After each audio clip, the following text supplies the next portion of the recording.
여러분 안녕하십니까? 뉴스투데이 제주입니다.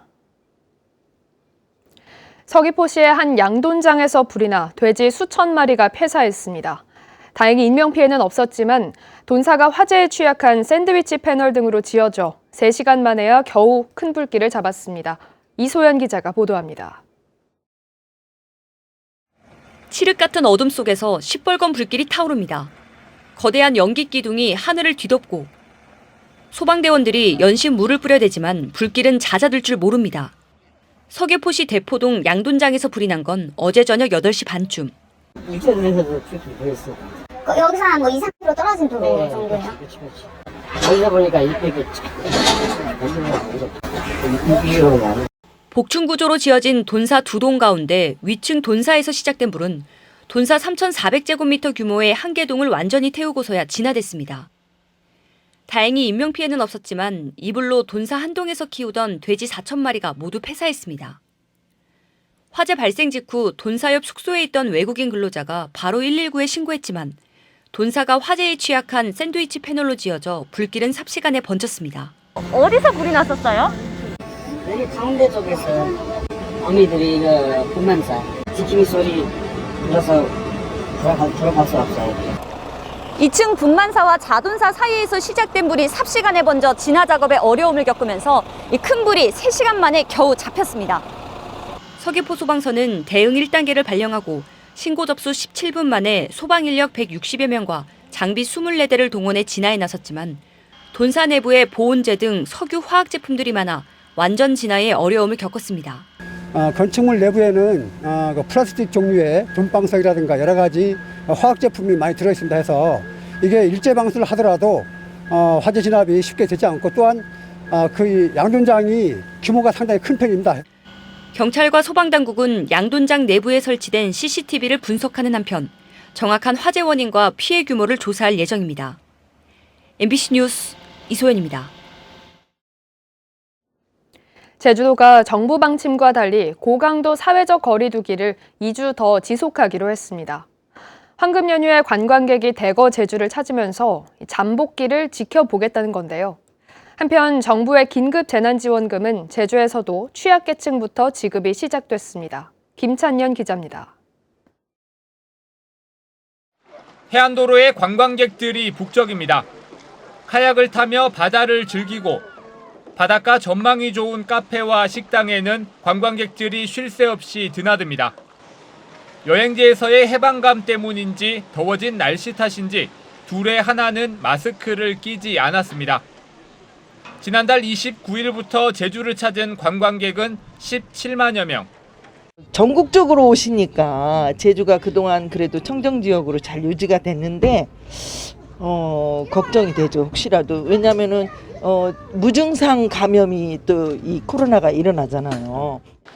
코로나19 확산 우려에 제주도는 사회적 거리 두기를 2주 더 연장하기로 했습니다. 정부가 생활방역으로 전환한 것과 달리 잠복기 동안 감염자 발생 여부를 지켜본 뒤 생활 속 거리 두기 전환을 검토하겠다는 겁니다. 사회적 거리 두기 연장으로 도서관과 체육시설 등 공공기관의 임시 폐쇄와 공항만 등의 방역 체계는 현행대로 유지됩니다.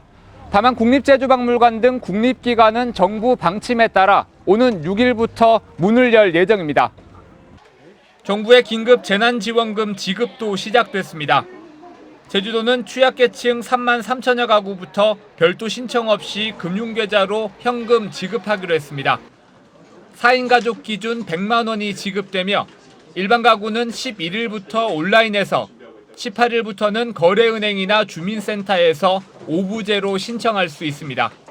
본인 희망에 따라 신용카드, 체크카드, 선불카드 등 다양한 방식으로 지급되며 소비 진작과 지역경제 활성화에 도움이 될 수 있도록 업종과 사용 지역이 제한됩니다.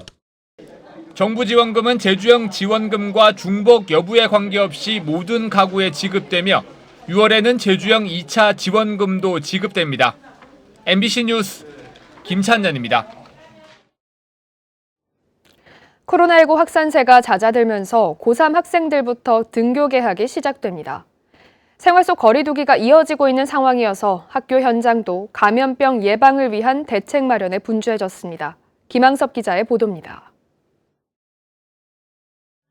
텅 빈 고등학교 교실에서 교사가 원격 수업을 진행합니다.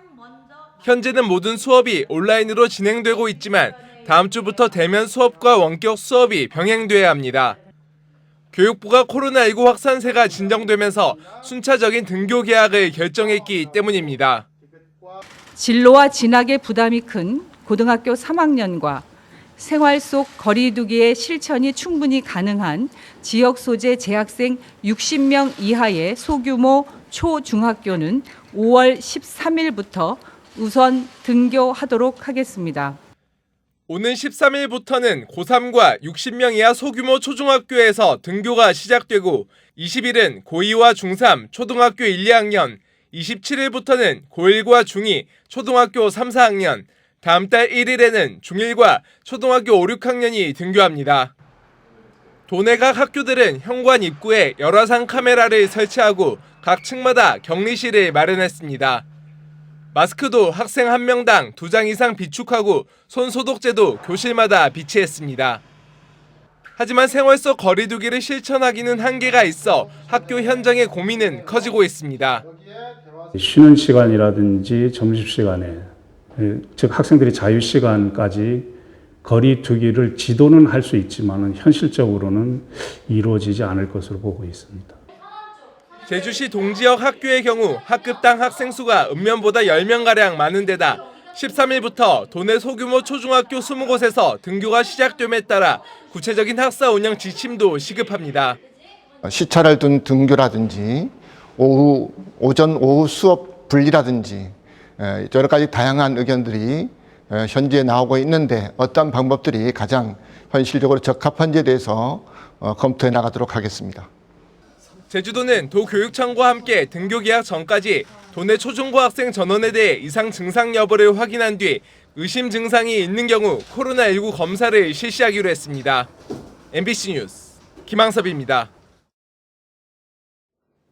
황금 연휴에 등교 개학까지 예정되면서 5월 한 달은 코로나19 확산 여부를 가늠할 중요한 계기가 될 전망인데요. 코로나 여파에 해외로 나가던 스쿠버 다이버들까지 제주로 몰려들면서 제주는 그야말로 바닷속까지 관광객들로 북적이고 있다고 합니다. 조인호 기자가 보도합니다. 서귀포항에서 배로 10분 거리인 조그만 돌섬.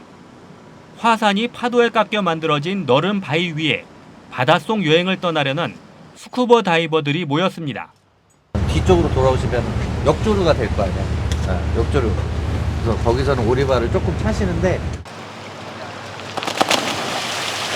제주의 푸른 바다로 힘차게 뛰어든 다이버들. 물길에 익숙한 가이드를 따라 수중 탐험에 나선 지 얼마 안 돼 형형색색의 기묘한 생명체들이 눈앞에 나타납니다. 한류와 난류가 만나는 서귀포의 아열대 바닷속에서만 볼 수 있는 세계 최대 규모의 연산호 굴럭입니다. 코로나 때문에 저희도 막 일도 한 2달 넘게 막 쉬고 이렇게 해가지고 좀 뭐 여러 가지 문제점이 있었는데 이런 좀 좋은 데 와가지고 다이빙도 좀 하면서 맑은 가슴을 다시 가고 있습니다. 특히 올해 황금 연휴에는 날마다 500여 명에 이르는 다이버들이 서귀포 앞바다에 뛰어들어 문전성시를 이뤘습니다. 인도네시아나 필리핀 등 동남아시아로 떠나던 다이버들까지 제주로 발길을 돌렸기 때문입니다. 국내에서 하는 다이빙은 처음이어가지고 좀 뭐랄까 걱정이 많이 있었어요. 생각했던 것보다 국내도 되게 예뻐서 좀 자주 올 것 같아요. 제주도로. 어쨌든 해외 못 나가잖아요. 코로나 때문에. 제주도에 저희 다이빙에 쓰는 이 공기 탱크가 모질할 정도로 다이버들이 많이 찾아주셔 오고 있는 상황입니다. 제주를 찾는 스쿠버 다이버는 연간 5만여 명. 다이빙 산업으로 인한 경제적 효과도 500억 원대로 추산되고 있습니다. 코로나 여파로 해외여행이 어려워진 가운데 제주 바다를 찾는 다이빙 관광객들은 당분간 이어질 것으로 보입니다. MBC 뉴스 조인호입니다. 정책 추진 과정에서 발생하는 갈등을 관리하기 위한 제도적 장치가 마련됩니다. 제주도는 제주도 공공갈등 예방과 해결에 관한 조례안을 입법 예고했습니다. 조례안은 도지사의 공공갈등 해결 책무를 규정하고 갈등이 드러나거나 예상되는 공공정책에 대해 갈등 영향 분석을 실시하며 필요한 경우 갈등 조정 협의회를 구성해 운영하도록 규정하고 있습니다. 제주도는 해당 조례안에 대한 주민 의견을 수렴하고 다음 달 초 도의회에 제출할 계획입니다. 제주국제자유도시개발센터는 최근 이사회를 열어 대규모 첨단 농식품 단지 대신 미래농업센터를 구축하기로 결정했습니다. JDC는 당초 제주 농산물의 부가가치를 높이기 위해 제주시 회천동 100만 제곱미터 부지에 첨단 농식품 단지를 조성할 계획이었지만 농민단체와 도의회의 반발에 부딪히자 사업계획을 축소 변경한 것입니다. JDC는 또 이사장과 상임감사, 상임이사의 연봉을 2.8% 인상하는 안도 의결했습니다. 요즘 농어촌에는 주민소득 향상을 위해 마을복지회관 일부를 특산품 판매장이나 음식점 등으로 꾸며 영업하는 경우가 많은데요. 도내 한 어촌계 복지회관은 건물을 불법 증축해 식당 영업을 하다가 적발됐습니다. 홍수연 기자입니다. 해안 포구 옆에 들어선 어촌계 복지회관. 기존 콘크리트 골조에다 철제 지붕을 덧대 건물을 넓히고 출입구 위에는 음식점 간판을 걸었습니다. 건물 측면으로는 아예 컨테이너를 붙여 업장으로 꾸몄습니다. 원래는 마을 해녀들의 탈의장 등으로 사용되기 위해 조성된 어촌계 건물인데요. 지금은 이렇게 건물 앞부분과 옆부분이 불법으로 증축된 채 음식점으로 사용되고 있습니다. 허가 없이 증축된 면적은 105제곱미터. 건축물 전체 면적의 10%를 넘어 철거 대상입니다. 그럼 거기 해녀분들은 좀 불편 없으세요? 오히려 옷 갈아입고 이런 탈의장 시설도 아무래도 불편을 하죠. 왜냐하면 그 뒤쪽으로 이제 주방으로 사용해 버리니까 이제 그런 부분이 이제 좀 불편하죠. 제주시는 해당 어촌계에 철거 명령을 내리고 이행 실태를 점검하겠다고 밝혔습니다. 3차까지 하고 그렇게 안 됐을 경우는 저희 이행 강제금 부과를 하고 그다음 검찰까지 경찰까지 고발을 해야 될 상황에 있습니다. 문제가 되자 해당 업주는 어촌계 동의를 받아 증축했고 어촌계에 임대료도 내왔다며 불법 증축된 시설은 다음 달까지 모두 자진 철거하겠다고 밝혔습니다.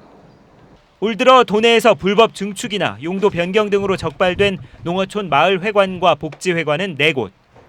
농어촌 지역을 찾는 관광객이 늘면서 수익 창출을 위해 추진했다 문제가 되는 경우들이 대부분인데 화재 등 안전사고에도 취약한 경우가 많아 행정당국의 철저한 점검이 필요해 보입니다. MBC 뉴스 홍수현입니다.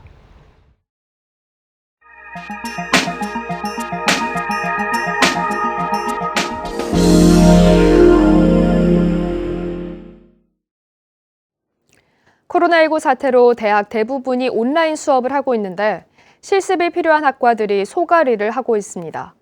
특히 지역 전문대학 대부분에 있는 간호학과는 간호사 국가고시에 필요한 병원 임상실습조차 차단돼 불안감이 커지고 있습니다. 대구 윤태호 기자가 보도합니다. 간호학과 실습실이 텅 비었습니다.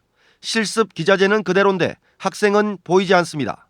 코로나19 때문에 학생 등교를 금지하면서 실습 과목도 덩달아 중단됐습니다. 대신 비대면 방식으로 이론 수업에 전념하고 있습니다. 그래서 이번 수업의 학습 목표는 첫 번째, 뇌졸중에 대하여 설명할 수 있다. 하지만 간호학과는 실습이 생명이어서 학생뿐 아니라 교수들의 고민도 깊어지고 있습니다. 직접 학생을 대면해서 해야 되는 교과목의 특성 때문에 대면 수업이 되는 경우에 그에 따라 가지고 보강 수업으로 진행을 할 예정입니다. 문제는 3, 4학년입니다. 3학년부터 병원에서 임상 실습을 해야 하는데 코로나 때문에 무기한 중단됐습니다. 임상 실습을 1000시간 이수해야 간호사 국가고시를 칠 수 있고 졸업도 할 수 있다 보니 난감한 상황입니다. 대구 경북 22개 전문대학 가운데 간호학과를 운영하는 곳은 18곳, 학생 2,700명이 재학 중입니다.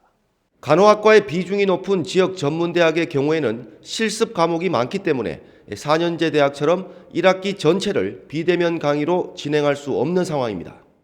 병원 임상 실습은 당분간 힘들다고 보지만 그렇다고 손을 놓고 있을 수는 없어서 자체 임상 실습으로 대체할 계획입니다. 실습 교과목만이라도 아이들을 만날 수 있는 그런 계획을 저희가 따로 세워야 되지 않을까 싶습니다. 그래서 영상으로만 본다면 우리가 해야 되는 학습의 거의 10% 정도밖에 안 되고. 교육 당국이 대학 자체 임상 실습 시간을 병원 실습으로 인정하는 것을 검토하고 있지만 아직 공식적인 발표가 없어서 대학들의 불안감은 갈수록 커지고 있습니다. MBC 뉴스 윤태호입니다.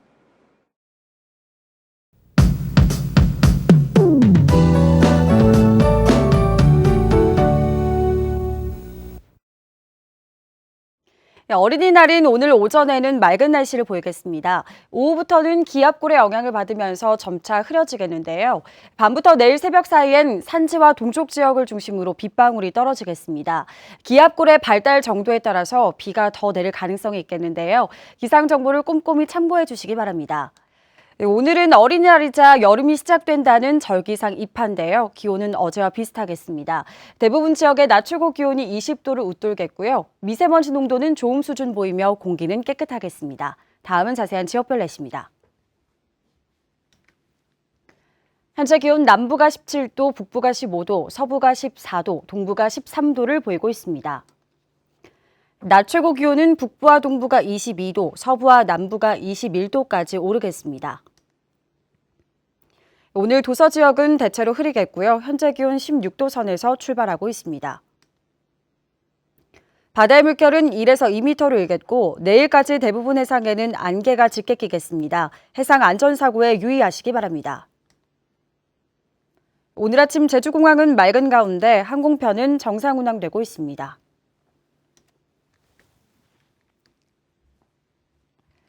주간 날씨입니다. 금요일에 비가 시작돼 토요일까지 이어지겠습니다. 날씨였습니다.